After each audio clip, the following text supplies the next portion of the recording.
E depois eu sou um cara que eu tenho que agradecer agora muito mais, porque eu estou vivo.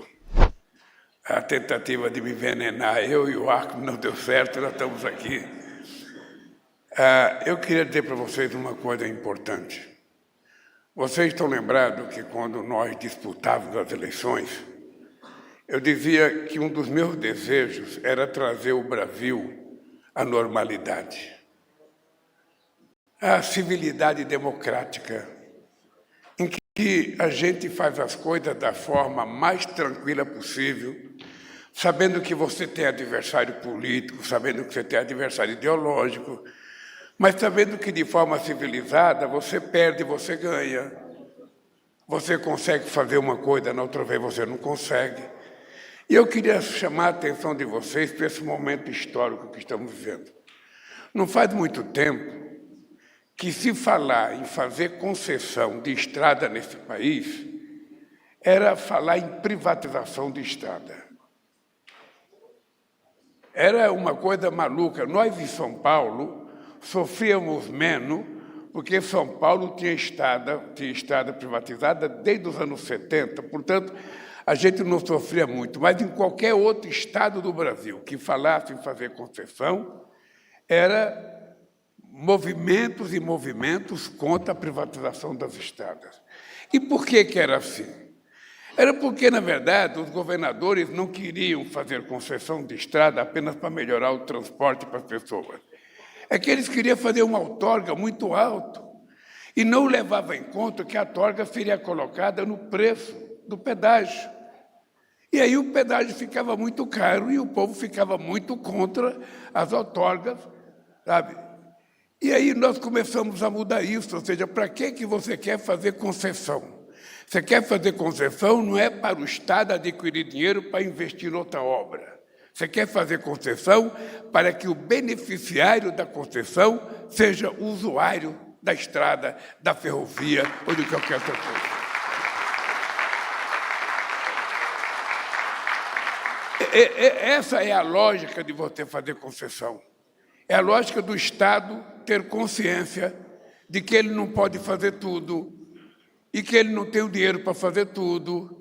Então, que ele tem que atrair da forma mais civilizada possível os recursos privados para fazer aquela obra em que o empresário ganha a sua parte, o beneficiário, o usuário ganha a sua parte e o Estado fica feliz porque cumpriu com a sua função de ser indutor dessa boa prática política. É esse país, companheiros, sem perseguição. É esse país sem o estímulo do ódio. É esse país sem o estímulo da desavença que a gente precisa construir.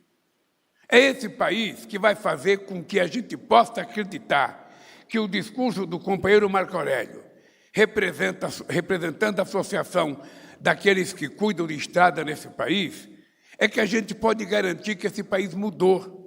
E eu não quero envenenar ninguém. Eu não quero nem perseguir ninguém. A única coisa que eu quero é que, quando terminar o meu mandato, a gente desmoralize com números aqueles que governaram antes de nós. Eu quero medir com números. Eu quero medir com números quem fez mais escola nesse país, quem cuidou mais dos pobres desse país, quem fez mais estrada nesse país, quem fez mais ponte nesse país, quem pagou mais salário mínimo nesse país. É isso que eu quero medir, porque é isso que conta no resultado, sabe, da governança. Quando você planta um pé de jabuticaba, você não fica criticando apenas a quantidade, mas a qualidade de jabuticaba. E eu quero devolver esse país com aquilo que eu dizia na campanha. Eu quero criar nesse país estabilidade econômica. Eu quero ter estabilidade fiscal. Eu quero ter estabilidade, sabe, jurídica. E eu quero ter, na verdade, previsibilidade nas coisas que vão acontecer. Daqui para frente, qualquer empresário que quiser fazer qualquer investimento em qualquer coisa nesse país, ele sabe que ele não vai ser contido pelos malandros, pelos espertos que levantam dúvida para ganhar dinheiro.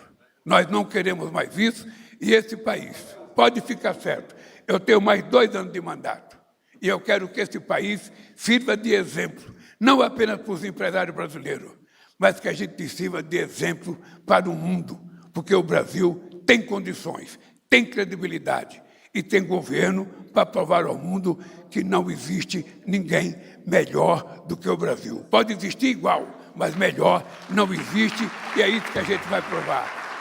Porque o que vocês conseguiram fazer é provar para a sociedade brasileira de que é possível a gente fazer as coisas da forma mais correta, sem o sobressalto do medo. Quem vive no governo federal sabe que muitas vezes uma obra para no gerente da Caixa Econômica Federal, para no gerente do Banco do Brasil, para no gerente de segundo escalão do BNDES e para em qualquer outro lugar, porque as pessoas ficaram com medo de dar autorização ou de assinar um cheque. Vocês não estão muito longe na cabeça de vocês de que o denuncismo no Brasil é uma prática corriqueira, muitas vezes por quem não quer que aquela obra siga em frente, ou muitas vezes por quem perde uma licitação. Aqui no Brasil, a gente faz uma licitação e muitas vezes as pessoas que perdem, ao invés de acolher o resultado, vai para a justiça. E aí demora mais 10 anos, 15 anos, e isso tem que mudar. Por isso, a teoria do consenso é extraordinária. Aliás, falar em teoria de consenso, eu queria dizer para vocês uma coisa. Nesse final de semana, no G20, havia 3 reuniões em que o G20 não aprovava documento, porque não tinha consenso.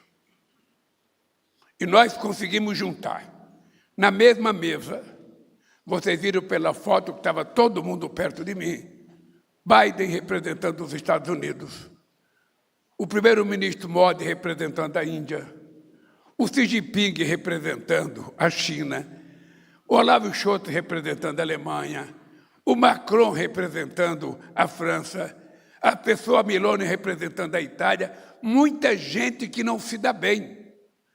E pela primeira vez na história desse país, a gente colocou os problemas da sociedade, aquela que é tratada como invisível, porque ninguém lembra de quem está com fome, a não ser na época da eleição.